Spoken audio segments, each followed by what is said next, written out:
Hello hello hello ఇంట్లోనే మేము నెయ్యి తయారు చేస్తాము. ఇదేంటంటే పెరుగు మీద మీగడ. రకాల్లో మేము పాల ప్యాకెట్లు తీసుకోము, ఇంటికి వచ్చే పోస్తారు. 10 డేస్కి మాకు 2 డబ్బాలు వచ్చాయి. పాలు చిక్కగా ఉంటే మీగడ తిక్కుగా వస్తుంది, అప్పుడు ఇంకా తొందరగా నిండుతుంది. కొంతమంది పాల మీద మీగడతోటి తయారు చేసుకుంటారు. ఇది చూసారు కదా, వెన్న మేము మిక్సీకి వేస్తే ఇలా దిగింది. ఇంతకుముందు చిలికేవాళ్ళు, అది లేట్ అవుతుంది. మిక్సీకి వేసినప్పుడు మాకు 2-3 నిమిషాల్లో ఇలాగా సెపరేట్ అయిపోయిందనమాట వెన్న. మీగడ ఏ రోజుకి ఆ రోజు కలెక్ట్ చేసుకుని ఆ డబ్బాని అలాగే ఫ్రిడ్జ్లో స్టోర్ చేసుకోవాలి. సో దాన్ని ఇలా పిండితే మనకు వెన్న సపరేట్గా వచ్చేస్తుంది వెన్న మజ్జిగ నుండి.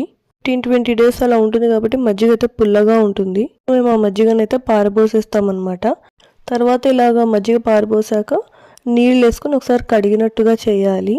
తర్వాత ఈ వెన్నని ఇంకా కాచుకోవడమే. అయితే హై ఫ్లేమ్లో పెట్టి వదిలేస్తే తొందరగా మాడిపోయినట్టు అయిపోతుంది మనం గమనించుకోకపోతే.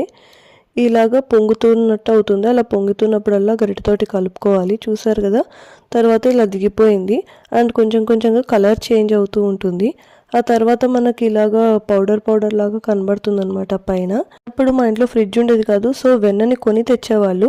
అయితే మనకు ఇలా బ్రౌన్ కలర్ వచ్చాక దాంట్లో కరివేపాకు ఆరు తమలపాకు వేసుకోవాలి. ఒకవేళ మెంతులు వేసుకోవాలనుకుంటే స్టార్టింగ్లోనే వేసుకోవాలి. ఈ పాతబడే కొద్దీ మనకు టేస్ట్ మారిపోతుంది. అలా కాకుండా ఎక్కువ రోజులు మనకు స్మెల్ అండ్ టేస్ట్ చేంజ్ అవ్వకుండా అండ్ నెయ్యి సువాసనగా ఉండడానికి ఇలాగా చేస్తామన్నమాట. వేడి మీదనే నెయ్యి వడగొట్టేసుకోవాలి. ఫస్ట్లో ఇలాగా కాఫీ డికాషన్ లాగా దిగుతుంది. దీన్ని కూడా మేము అన్నంలో కలుపుకొని తినేవాళ్ళం. చల్లారాక ఇలాగా పూసలుగా వస్తుంది.